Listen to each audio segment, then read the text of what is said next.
कि जनसुराज चुनाव हार गया इसलिए कि बिहार में लोकतंत्र के साथ एक बहुत बड़ा अन्याय हुआ है और जनसुराज की सोच से जुड़े हुए लोग, जनसुराज को मानने वाले लोग, जनसुराज परिवार के सदस्यों के लिए गांधी जी का भितिहरवा स्थित ये आश्रम हमेशा से प्रेरणा का स्रोत रहा है। तो जब हम लोगों के लिए ये कठिन समय रहा है तो हम लोग वहां पर वापस आए हैं जहां से इस सोच की, जहां से इस अभियान की शुरुआत करी थी आज से 3.5 साल पहले। यहीं से चंद लोगों ने पैदल चलना हम लोगों ने शुरू किया था। देखते देखते 2-2.5 बरस में जनसुराज लाखों लोगों का परिवार बन गया। लाखों लोग इस सोच से जुड़े और सबसे बढ़ के बिहार में लाखों ऐसे लोग हैं जिनके मन में ये आशा जगी कि बिहार में भी कुछ बदल सकता है, बिहार में भी व्यवस्था बदल सकती है, बिहार में भी बच्चों के लिए पढ़ाई हो सकती है, यहाँ पर भी रोजगार हो सकता है, यहाँ पर से भी पलायन बंद हो सकता है। लोकतंत्र में चुनाव में हार जीत होती रही है, हम लोग चुनाव से जुड़े रहे हैं, ये कोई नई बात नहीं है, नई घटना नहीं है। लेकिन लोकतंत्र की बुनियाद में है वोट। सबको वोट देने का, स्वतंत्र होकर वोट देने का अधिकार होना चाहिए। स्वतंत्र भारत के इतिहास में पहली बार ऐसा हुआ है जब समाज का जो गरीब तबका है उसका वोट खरीद लिया गया। ऐसा कभी नहीं हुआ। मैं बहुत जिम्मेवारी से कह रहा हूं, 75 साल के देश के इतिहास में ऐसा कभी नहीं हुआ कि सरकार ने गरीब तबके के करोड़ों वोट 10-10 हजार रुपए में खरीदा है, 5.5 रुपया दैनिक के हिसाब से। ये साधारण बात नहीं है। आप जब संविधान लिखा जा रहा था तो बाबा साहब अम्बेडकर ने क्या कहा है, जाकर पढ़िए।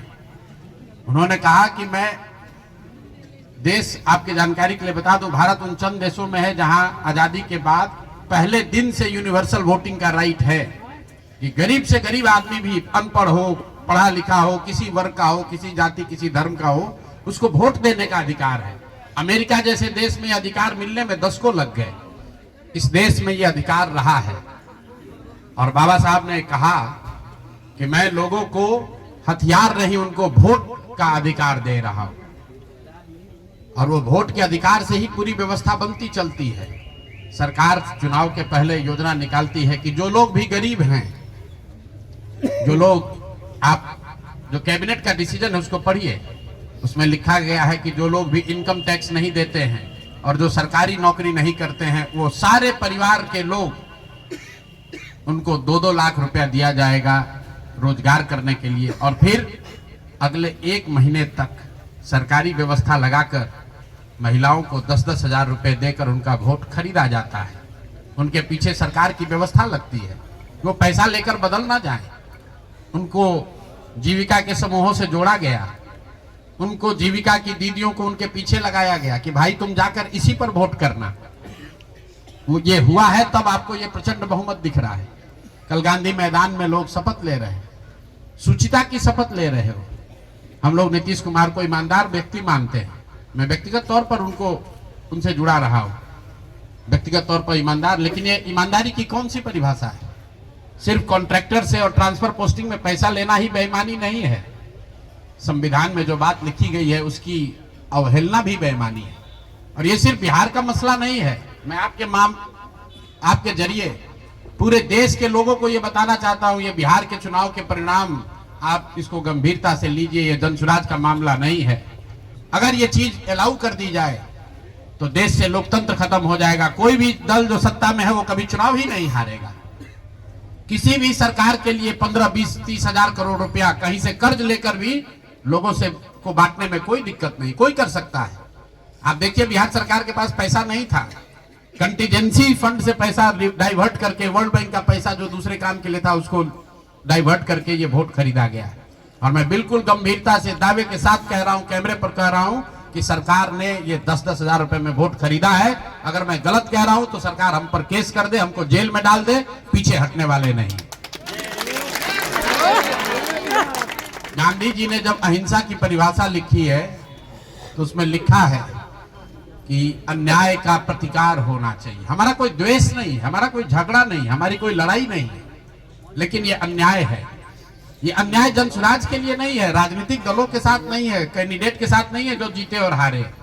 ये अन्याय उन गरीब लोगों के साथ है जिनको आपने 10,000 रुपए का लालच देकर उनका वोट खरीद लिया, उनके बच्चों के पढ़ाई का हक छीन लिया, उनके बच्चों के रोजगार के सपने को छीन लिया। ये अन्याय है और उस अन्याय के सामने हम लोग झुकने वाले नहीं है, जनसुराज झुकने वाला नहीं है। इसीलिए एक दिन का आकर यहाँ मौन उपवास किया है ताकि उसी धरती से, उसी गांधी की सोच से प्रेरणा ले सके और पूरी ताकत से, ईमानदारी और शुद्धता से इस लड़ाई को लड़ सके। वो सारे गरीब लोग जिनको आपने 2 लाख रुपए का लालच दिया, 10,000 रुपए का पहला इंस्टॉलमेंट दिया, अब ये जनसुराज की जिम्मेवारी है कि हर उस व्यक्ति तक हम लोग पहुंचेंगे और सरकारी तंत्र उसको उलझा ना दे, ये ना कह दे कि ये फॉर्म नहीं भर पाया। इसलिए अब जनसुराज वो जिम्मेवारी लेगा।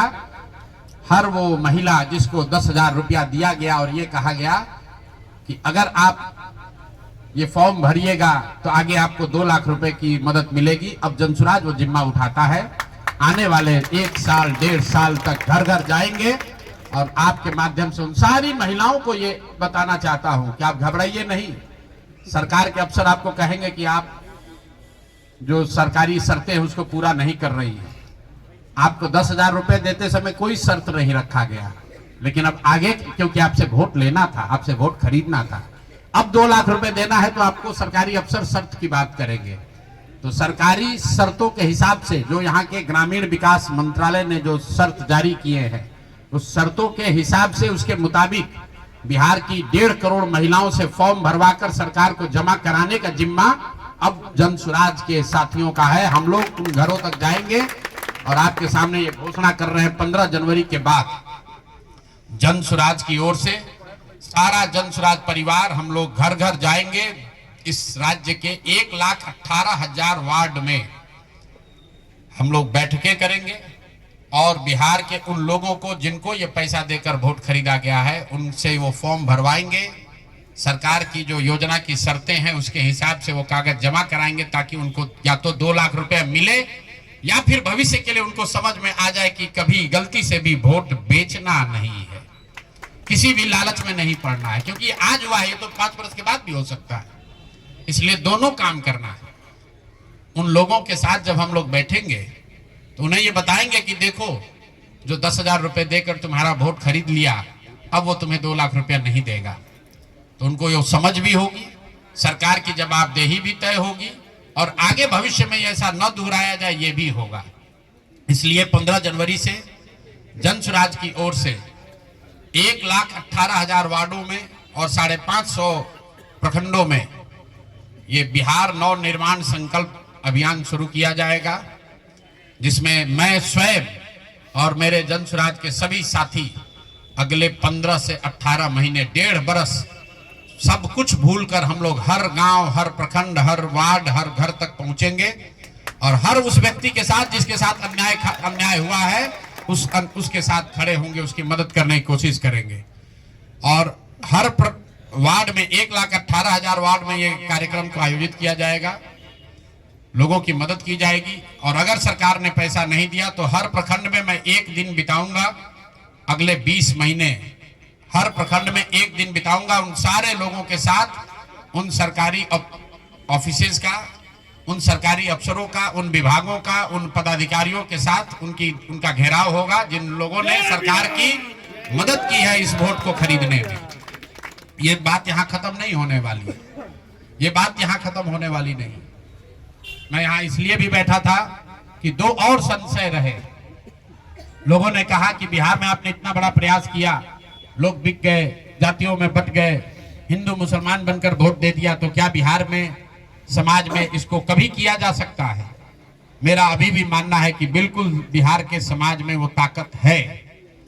बरसों की लगी काई है, संभव है हम लोग को थोड़ा और मेहनत करना पड़ेगा। तो बिल्कुल जनसुराज परिवार की ओर से, मैं व्यक्तिगत तौर पर और जनसुराज परिवार की ओर से मैं आपको फिर से आश्वस्त कर रहा हूं कि हम लोग एक कदम भी पीछे नहीं हटने वाले हैं, फिर से वापस जाएंगे, एक एक व्यक्ति को समझाएंगे, क्योंकि जनसुराज की मूल सोच ये है कि जब तक समाज में लोग नहीं सुधरेंगे तब तक सिर्फ दलों से और सरकार से, सत्ता से यहाँ की व्यवस्था को नहीं बदला जा सकता है। तो समाज को सुधारने का ये पूरा अभियान 15 जनवरी से हम लोग शुरू करेंगे। अभी से लेकर 15 जनवरी तक जन स्वराज के संगठन को फिर से पुनर्गठित किया जाएगा और 15 जनवरी से करीब करीब 1.5 बरस लगातार बिहार के 1,18,000 वार्ड में और करीब 5,500 नगर और प्रखंडों के हेडक्वार्टर पर मैं खुद जाऊंगा, एक दिन पूरा बिताऊंगा और लोगों को के साथ जो अन्याय हुआ है, लोग उनके साथ कैसे अन्याय कर पाए, क्यों अन्याय कर पाए, इस बात को फिर से समझाने सिखाने का प्रयास किया जाएगा। एक और सवाल जो लोगों को के मन में रहा है कि 3 साल तो आपने ये प्रयास कर लिया, आगे के प्रयास करने के लिए संसाधन पैसा कहां से आएगा, ये एक बड़ी चिंता की वजह रही है। कई लोगों को लग रहा है कि प्रशांत किशोर आए थे पैसा वैसा लेकर, अब तो 3 बरस हो गया, पैसा कितना दिन चलाएंगे, भाग जाएंगे छोड़कर। तो मैं आपको बता रहा हूं, आपके सामने, बिहार की जनता के सामने कमिट कर रहा हूं, आने वाले 5 साल तक मैंने ये भी संकल्प लिया है, जो कुछ भी मैं कमाऊंगा अगले 5 साल में, उसका 90%, कम से कम 90% जन स्वराज के इस अभियान के लिए डोनेट कर रहे हैं। यही नहीं, पिछले 20 बरस में मैंने अपने द्वारा अर्जित की गई जो भी मेरी चल अचल संपत्ति है, मैंने अपने परिवार के लिए दिल्ली में एक घर को छोड़कर बाकी सारी संपत्ति को जन स्वराज के इस अभियान के लिए डोनेट कर रहा हूं। कोई भी चाहे पैसे की वजह से बिहार की गरीब जनता का जो ये आशा है, ये रुकने नहीं दूंगा, चाहे इसके लिए जो कुछ भी करना पड़े, पैसे की वजह से ये अभियान रुकने वाला नहीं है। मैं फिर से दोहरा देता हूं, अगले 5 साल तक जो कुछ भी मेरी आमदनी होगी उसका कम से कम 90% मैं जन स्वराज के इस अभियान को चलाने के लिए दान करूंगा। और दूसरा, पिछले 20 वर्ष में जो कुछ भी मैंने कमाया है, मेरी जो चल अचल संपत्ति है, उसमें एक अपने परिवार के लिए घर को छोड़कर बाकी सब कुछ जरूरत के मुताबिक जन स्वराज को डोनेट कर दिया जाएगा। इसके साथ ही मैं आपसे ये भी, आपके जरिए बिहार की जनता से, जन स्वराज से जुड़े हुए लोगों को ये आह्वान करना चाहता हूं, आप भी संकल्प लीजिए। हम अपना 90% दे रहे हैं, आपसे 10% भी नहीं मांग रहे, लेकिन आज से जन स्वराज से जुड़ा हुआ हर व्यक्ति, बिहार को इस मिट्टी से प्रेम करने वाला हर व्यक्ति, आप चाहे किसी दल के हो, किसी विचार के हो, कोई भी काम करते हो, एक मदद कीजिए अपने राज्य के बेहतरी के लिए, सुधार के लिए, व्यवस्था परिवर्तन के इस अभियान के लिए। कम से कम 1,000 रुपया जरूर आप डोनेट कीजिए, 1,000 रुपया जन स्वराज को जरूर दीजिए। अगर आप बहुत गरीब हैं, आपके पास 1,000 रुपया नहीं है, तो समाज से चंदा करके दीजिए। लेकिन अगर आप जन स्वराज में जुड़े हैं, जन स्वराज के इस प्रयास की सराहना करते हैं, तो सिर्फ YouTube पर कमेंट करने से नहीं होगा, सिर्फ धक्का करके मेरे से मिलने से नहीं होगा कि भैया हम हमारे साथ, आपके साथ हैं। अब 1,000 रुपया का कंट्रीब्यूशन आपको करना है। मेरा विश्वास है कि बिहार के 13 करोड़ जनता में से अगर 1 करोड़ लोगों ने भी 1,000 रुपया का योगदान कर दिया, तो अगले 5 साल तक इस अभियान को कोई रोक नहीं पाएगा। इसलिए ये जरूरी है। और साथ ही अब आगे से मेरे से मिलने वाले लोग, मैं अब उस किसी व्यक्ति से नहीं मिलूंगा जो जन स्वराज के इस अभियान में कम से कम 1,000 रुपया का जिसने योगदान न किया हो। उस किसी व्यक्ति से बात विचार नहीं करूंगा जो जन स्वराज के इस अभियान में टेंजेबल तौर पर कंधा न लगाए। क्योंकि जैसा मैंने कहा है, सलाह का समय खत्म हुआ। 3.5 साल हम लोगों ने सलाह दिया है। हर आदमी अच्छा बात करता है और फिर जाकर वही गलती दोहराता है। तो सुधार का अब दूसरा चरण है। सलाह का समय खत्म हुआ, संघर्ष का समय शुरू हो रहा है। अगर आपको लगता है कि जन स्वराज बेहतर है, जन स्वराज की सोच बेहतर है, ये बिहार के बेहतरी के लिए है, बिहार के बच्चों के पढ़ाई रोजगार के लिए है, पलायन बंद करने के लिए है, तो मेरे भाई आप भी कुछ योगदान दीजिए, कुछ समय निकालिए, कुछ संसाधन बिहार के इस व्यवस्था के सुधार के लिए लगाइए। इसी के लिए हम लोग यहाँ आज बैठे थे।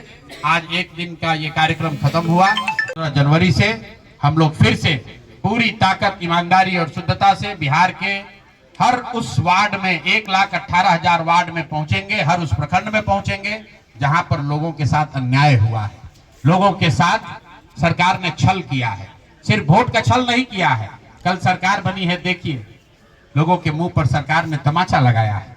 ऐसे भ्रष्टाचारी मंत्रियों को, आपराधिक छवि के मंत्रियों को, ऐसे लोगों को मंत्री बनाया गया है जिन्होंने जीवन में कुछ पढ़ा नहीं, कुछ किया नहीं। वो सिर्फ इसलिए मंत्री बन गए क्योंकि उनके पिताजी मंत्री हैं, उनके पिताजी बड़े नेता हैं। यही बात तो जन स्वराज 3 बरस से समझा रहा है। बिहार के सामान्य परिवार के बच्चे क्लर्क बनने के लिए, सिपाही बनने के लिए, नौकरी पाने के लिए बरसों बरसों की पढ़ाई करते हैं और यहाँ मंत्री जी का बच्चा, नेता का बच्चा बिना पढ़े वो आपका राजा बन गया। और कल जो मंत्रिमंडल बना है उसने एक तरीके से दिखाया है, जिसको कहते हैं अंग्रेजी में rubbing the salt on the wound, घाव पर नमक लगाने वाली बात है। नीतीश कुमार ने हर उस व्यक्ति को मंत्री बनाया है जिस पर भ्रष्टाचार के बड़े आरोप लगे, हर उस व्यक्ति को मंत्री बनाया गया है जिसकी छवि आपराधिक है। तो नीतीश कुमार, अमित शाह और नरेंद्र मोदी जी ये दिखाना चाहते हैं कि बिहार की जनता तुमसे वोट खरीद लिया, अब हम वो करेंगे जो हमारी मर्जी है। तुम्हारी भावनाओं का, तुम्हारे कष्ट का, तुम्हारी चिंताओं की चिंता करना हमारा काम नहीं है।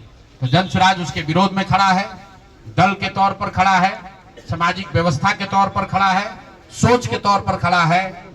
ये जन स्वराज को चुनाव हराया नहीं गया है, जन स्वराज चुनाव नहीं हारा है, जन स्वराज की सोच को कुचलने का प्रयास किया गया है, हम लोग के मनोबल को तोड़ने का प्रयास किया गया है। ये प्रयास है कि जन स्वराज के लोग हतोत्साहित होकर छोड़कर भाग जाएं। हम लोग पीछे हटने वाले नहीं हैं। अगर गांधी का सिर्फ फोटो नहीं लगाते हैं, गांधी जी से सीखते हैं और जो कुछ भी छोटी मोटी समझ, जो ताकत, जो क्षमता भगवान ने दी है वो गांधी की उस सोच से, बाबा साहब की सोच से अलाइंड है। और मैंने पहले कहा है, पेशेंस और परसिवरेंस, ये 2 P जो गांधी सिखाते हैं कि एक ही चीज पर लगे रहना है। अगर हम लोग को लगता है कि हमारा रास्ता सही है तो इससे कोई घबराने की जरूरत नहीं है, सफलता मिलेगी ही मिलेगी। मैंने जो बात पहले कही है कि अभिमन्यु को चक्रव्यूह में, महाभारत के चक्रव्यूह में अभिमन्यु को घेर कर छल से लोगों ने मार दिया, लेकिन अभिमन्यु को भगवान से खुद अभिमन्यु के साथ थे, खुद पांडवों के साथ थे, फिर भी अभिमन्यु को मार दिया गया। अर्जुन जैसे वीर के पुत्र को छल से घेर कर मार दिया गया, जबकि भगवान भी उनके साथ थे। लेकिन मेरे भाई, वो क्षणिक सफलता थी, अंततः जीत उसी की हुई जो सत्य के साथ था, जो धर्म के साथ था, जो सही के साथ था। अंततः जीत पांडवों की हुई है। तो उसी तरह अगर जन स्वराज की सोच सही है, हम लोग के सोच में, हमारे प्रयास में ईमानदारी और शुद्धता है, तो जीत मिलनी ही मिलनी है। कोई घबराने की बात नहीं है। 2 बरस लगे या 4 बरस लगे। बहुत बहुत धन्यवाद। कम, अगर आप में क्षमता है आप ज्यादा भी दे सकते हैं, लेकिन कम से कम 1000 रुपया, बिहार की इस मिट्टी से अगर आपको प्यार है तो कम से कम 1000 रुपया आप जन स्वराज के इस अभियान को चलाने के लिए जरूर दीजिए। अगर खुद नहीं दे सकते हैं तो समाज से चंदा करके दीजिए, लेकिन दीजिए।